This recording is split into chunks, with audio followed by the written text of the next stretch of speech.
Hi guys, Uncle Sam's traffic violation review video series එකේ තවත් video එකක් අරගෙන ඔන්න අද අපි ඇවිල්ලා ඉන්නේ. ඉතින් අදත් අපි බලාපොරොත්තු වෙනවා ලංකාවේ වෙච්ච රියානතුරු ඇතුළත් වීඩියෝස් 5ක් ඕගොල්ලොත් එක්ක රිවිව් කරන්න. ඉතින් අපි මේ බලාපොරොත්තු වෙන්නේ කවුද හරි කවුද වැරදි කියන එක මෙතනදී කමෙන්ට් කරන්න නෙමෙයි. මේ වගේ රියානතුරු වළක්වා ගන්න. ඒ වගේම තමයි හරියට එළවන ඩ්‍රයිවිං ටිප්ස් ඕගොල්ලන්ට කියලා දෙන්න. ඉතින් මේ හරහා ඕගොල්ලොත් හරියට පාරේ වාහන එලවන්න ගන්නවායි කියලා කියන්නේ ලංකාවේ ඔටෝමැටිකලිම රියානතුරු සංඛ්‍යාව අඩු වෙන්න ගන්නවා. ඉතින් ඒක මම හිතනවා ලොකු සමාජ මෙහෙවරක් වේවි කියලා. ඉතින් ඕගොල්ලොත් මාත් එක්කම එකතු වෙලා එහෙනම් මේ වීඩියෝස් රිවිව් කරමු. Right guys, මේ වීඩියෝ number 1 අපි රිවිව් කරමු. ප්ලේ කරනවා. බොහොම ලස්සන පැත්තක් ඇත්තටම. තනි ඉරක් යනවා. හරි දැන් කඩ ඉර. ඕ බයික් එකක් යනවා කඩාගෙන බිඳගෙන හැප්පුණන් තව බයික් එකක හැප්පුණා. දැන් හරිනේ.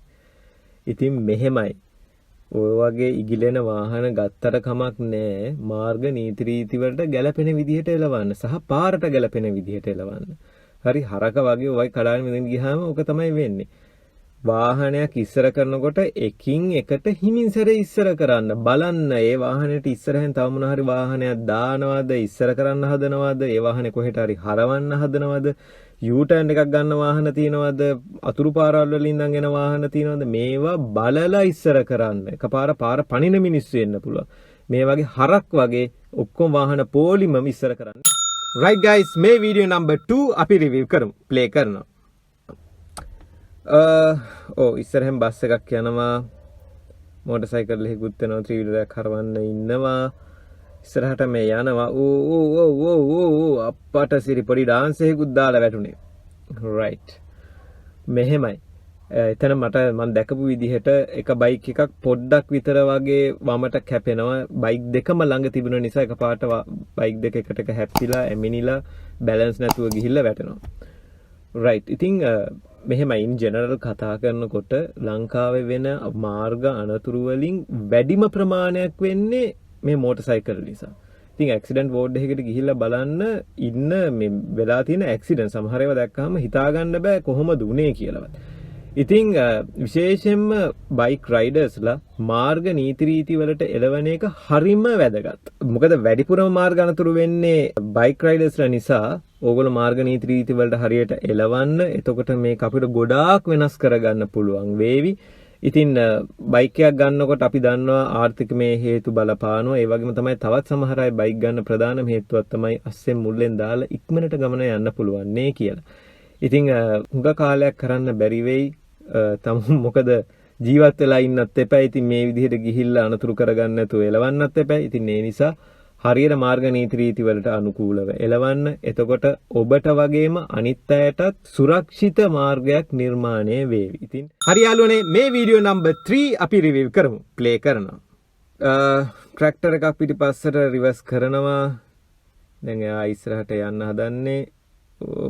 බලමු මොකද වෙන්නේ කියලා.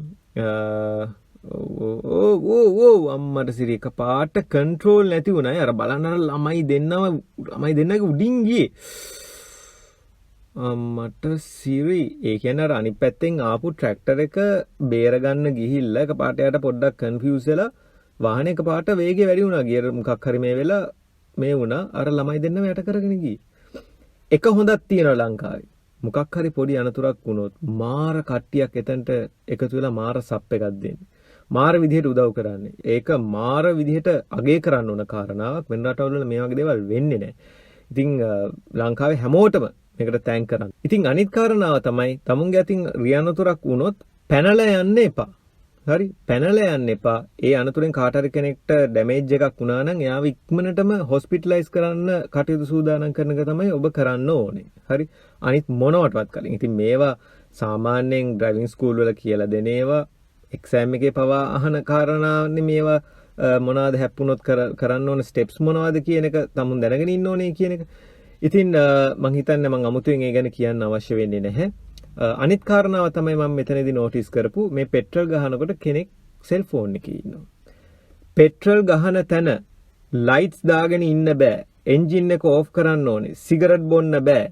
සෙල්ෆෝන් ආන්සර් කරන්න බෑ කියන එක නීතියක්. ඒක කරන්න එපා. ඊළඟට බැරි වෙලාවක් හරි පොඩි ස්පාක් එකක් ඇති මුළු ගමටම ගිනි කෙලි සංදර්ශන දෙන්න. හරි යාළුවනේ මේ වීඩියෝ නම්බර් 4 අපි රිවිව් කරමු. ප්ලේ කරනවා. වාහන පෙලක් එක දිගට මුතු ඇමුණුවා වගේ හැප්පිලානේ. පේන විදිහට වාහන පහක් එක දිගට හැප්පිලා. මෙහෙම වෙන්න ප්‍රධාන හේතුව මොකක්ද දන්නවද? වාහන අතරේ appropriate gap එකක් තියාගන්න නැති. ඔක්කොම එකට එක ළඟ හොම්බ තියාගෙන යන්නේ. හරි පොඩ්ඩක් හරි බ්‍රේක් පාරක් ගැහුවොත් හැප්පෙනවා. හරි. ඉතින් විශේෂයෙන්ම කලර් ලයිට්ස් ගාවේදී වාහන අතර appropriate distance එකක් තියාගන්න. අනිත් කාරණාව තමයි හැප්පෙන්න ප්‍රධාන හේතුව අපි බලාගෙන ඉන්නේ ලයිට් එක දිහා.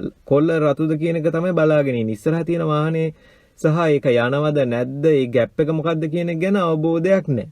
ඉතින් ඒ නිසා තමයි හුඟක් වෙලාවට මේ ට්‍රැෆික් ලයිට්ස් වලදී අනතුරු වෙන්නේ. ඉතින් ඒ නිසා මතක තියාගන්න මේ වගේ ට්‍රැෆික් ලයිට් තියෙන මංසන්දියක ට්‍රැෆික් එකක යද්දී ලයිට් එක වාහනේ සහ ඩිස්ටන්ස් එක කියන මේ සියල්ලක් ගැනම එකවර අවබෝධයක් ඔබට තිබිය යුතුයි. හරි යාළුවනේ මේ වීඩියෝ නම්බර් 5 අපි රිවිව් කරමු. ප්ලේ කරනවා. පේන හැටියට මහරගම මංසන්දියේ වගේ මම දන්නේ දන කෙනෙක් ඉන්නවනම් පල්ලෙහා කමෙන්ට් එකක් දාන්න ප්ලීස්. අපට සිරි අප්පා. ඕක මෙහෙමයි. අර ඇත්තටම අලු පාට කාර් එක නිකන් හරකෙක් වගේ දාපු නිසා තමයි අරයට හાર્ඩ් බ්‍රේක් එකක් ගහන්න උනේ රතු පාට SUV එකට. ඉතින් පිටිපස්සෙන් ආපු එක්කෙනත් ඇත්තටම හරි අවබෝධකින් නෙමෙයි ආවේ. ඒකයි අර වාහනේ හැප්පුනේ. සාමාන්‍යයෙන් පිටිපස්සෙන් ඇවිල්ලා හැප්පුවොත් හප්පපු කෙනාගේ තමයි වැරද්ද සාමාන්‍යයෙන් වැටෙන්නේ. මොකද රතු පාට වාහනේත් ඔක්කොම බ්‍රේක් ලයිට්ස් හරියට වැඩ කරනවා. ඉතින් ඇත්තටම මේ වගේ තැන්වල එලවද්දී හරියටම අවබෝධයෙන් යන්න ඉස්සරහ වාහනේ හැසිරීම කොයි වගේද කියන එක ගැන පොඩ්ඩක් කියන්න. මොකද කලර් ලයිට්ස් නැහැ. අපි ලොකු ටැක්ස් ගෙව්වට එතන කලර් ලයිට්ස් එහෙම ඉන්ස්ටෝල් කරලා නැහැ. ඉතින් මේ නිසා කලර් ලයිට්ස් තිබ්බත් කොච්චර අවාසනාවන්තද කියනවා නම් තැඹිලි පාට ලයිට් එක තමයි බ්ලින්ක් වෙවි තියෙන්නේ. අපේ අවාසනාවට වැඩ කරන්නේ නැහැ හුඟක් ඒවා. කොයි කෙසේ වෙතත් ඉස්සරහා යන වාහනේ හැසිරීම බලාගෙන appropriate distance එකක් තියාගන්න එක තමයි අංක 1. ඉතින් වෙන කියන්න දෙයක් නැහැ. අනිත් වාහන ගැන අපිට ප්‍රෙඩික්ට් කරන්න බෑනේ. හරක් වගේ එහෙන් දානවා මෙහෙන් දානවා. දැන් අලු පාට කාර් එක හරකෙක් වගේ එකපාර හරහා දැම්මේ. සිග්නල් දාලා වුණත් ඉතින් කොච්චර ඉතින් ඒ නිසා අනිත් වාහන වලට වෙන අනතුරු ගැන ඒගොල්ලෝ හිතන්නේ නැහැ. ඔබ ඔබේ ආරක්ෂාව ඔබේ අනතුරු නොවන විදිහට වග බලාගෙන එළවන එක ඔබේ වගකීමක් වෙන නිසා ඉස්සරහා වාහනවල හැසිරීම හරියට අවබෝධ කරගෙන එළවන එක තමයි වැදගත්ම කාරණාව. හරි යාළුවනේ, ඉතින් මම හිතනවා uncle Sam's traffic violation review video series එක ඕගොල්ලොත් මාත් එක්කම රිවිව් කරන්න ඇති කියලා. ඉතින් ඕගොල්ලන්ටත් මේක ගොඩාක් වැදගත් වෙන්න ඇති කියලා මම විශ්වාස කරනවා. එහෙනම් thumbs up එකක් දීලා අපිට පොඩි support එකක් දෙන්න. අපේ channel එක තාම subscribe කරලා නැත්නම් subscribe කරන්න. bell icon එකත් click කරලා තියන්න. අපි අලුතෙන් වීඩියෝ එකක් දාපු ගමන්ම ඔයගලගේ device එකට notification එකක් එවි. ඒ වගේම තමයි ඔයගලගේ යාළුවොත් එක්කත් මේ වීඩියෝ එක share කරන්න අමතක කරන්න එපා. ඉතින් මාත් එක්කම රිවිව් කරනකොට ඕගොල්ලෝ දැකපු විශේෂ දේවල් ඇති. ඒ දේවලුත් කමෙන්ට් සෙක්ෂන් එකේ කමෙන්ට් කරන්න අමතක කරන්න එපා. අපි කැමති ඕගොල්ලෝ මොනවද හිතන්නේ කියන එකත් දැන කියා ගන්න. එහෙනම් අංකල් සෑම්ස් තවත් රිවිව් වීඩියෝ සීරීස් එකකින් ආයි අපි හමු වෙමු. See you.